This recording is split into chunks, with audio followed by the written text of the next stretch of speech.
Continuing on this demonstration of brewing, here we see us collecting the wort, pouring it over the yeast cake.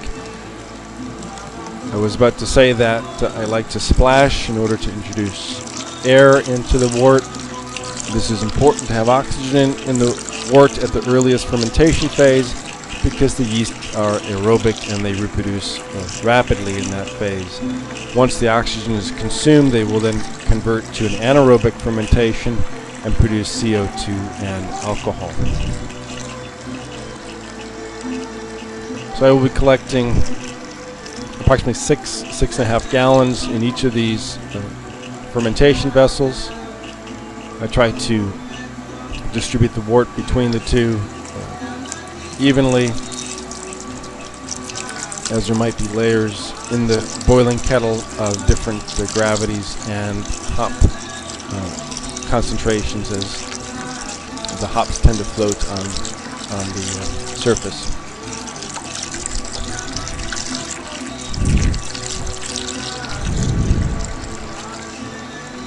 The wort at this phase is somewhat cloudy. Here we see us measuring the original gravity. It's approximately 1052, 1.052, which is right on for an extra special bitter. Again, the wort is somewhat cloudy, reflecting residual protein, some suspended trub.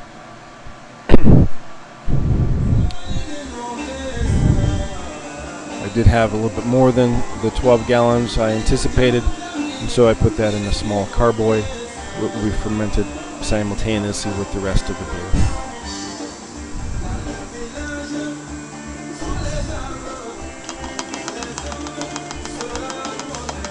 I generally start my primary fermentation in plastic.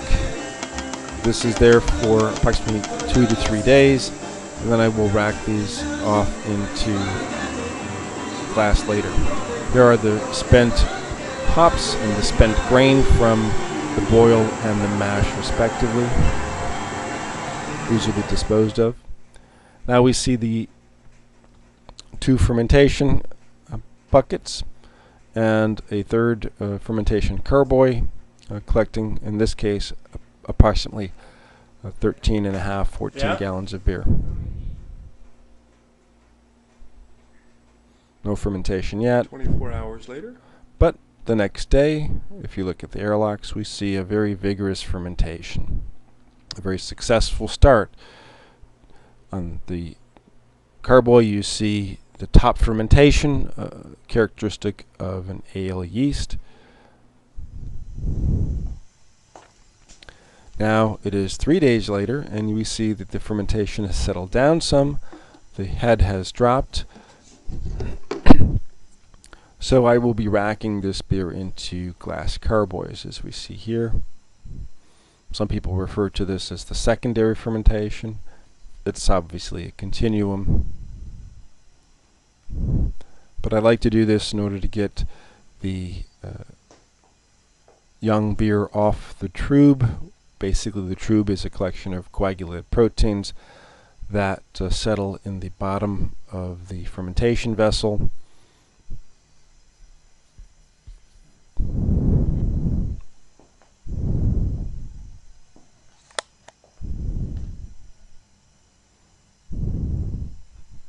So roughly 6 gallons of beer will be put into each carboy, each large carboy here.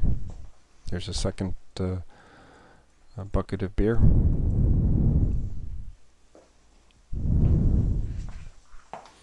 And we see here the yeast cake mixed with trub at the bottom of the first fermentation bucket. The cloudiness is due to the fact that there is considerable amount of yeast in suspension, and there is still some dissolved proteins that may settle out. And there's already some active fermentation taking place, or persisting, I should say. I did measure gravity after that 3 days of fermentation, and it went from 10.52 or 1.052 to about 1.035. So about 50% fermented in just the first 3 days. And again, you see it's cloudy from the suspended yeast. Now, these glass carboys are in a basement with fluorescent lights, and you can get light striking or skunking of the beer in the carboys. So it's a good idea to cover them. I like to use t-shirts, preferably t-shirts with beer themes, such as Hop in the City here. They help protect the beer from becoming light struck.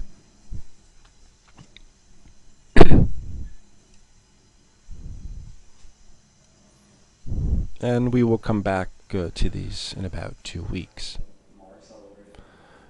Now, as I said, I like to have some dry hopping in these special bitters, and I have approximately 2 ounces of Kent Golding's hops for putting on top of the now fermented beer.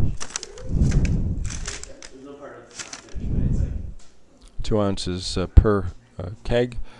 I had to jerry-rig a small plastic cup in order to push the hops into the carboy.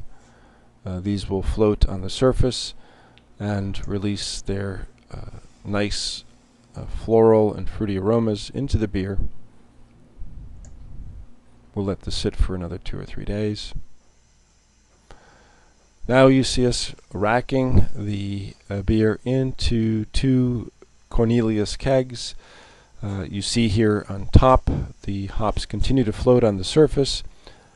I like to use this racking cane. It has a pump type action. It avoids having to use a mouth siphon, which has always bothered me because it can introduce bacteria into your beer. The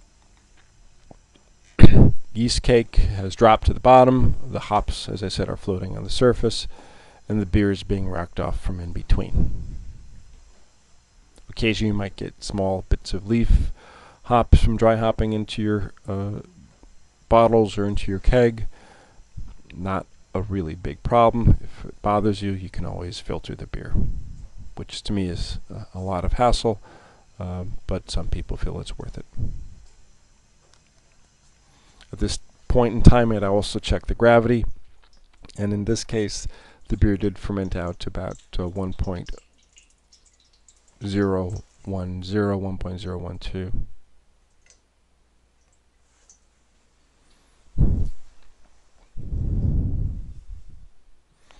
Some of the beer I will bottle and use that for bringing to events or for competitions. I force carbonate the beers.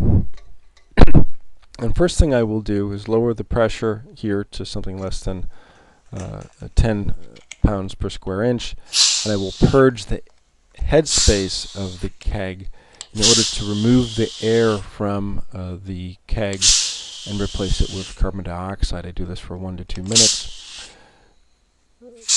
Then I will increase the pressure on the keg to approximately 25 to 30 pounds per square inch. And then I will vigorously shake the keg. So here we see increasing the pressure to approximately 30 pounds per square inch.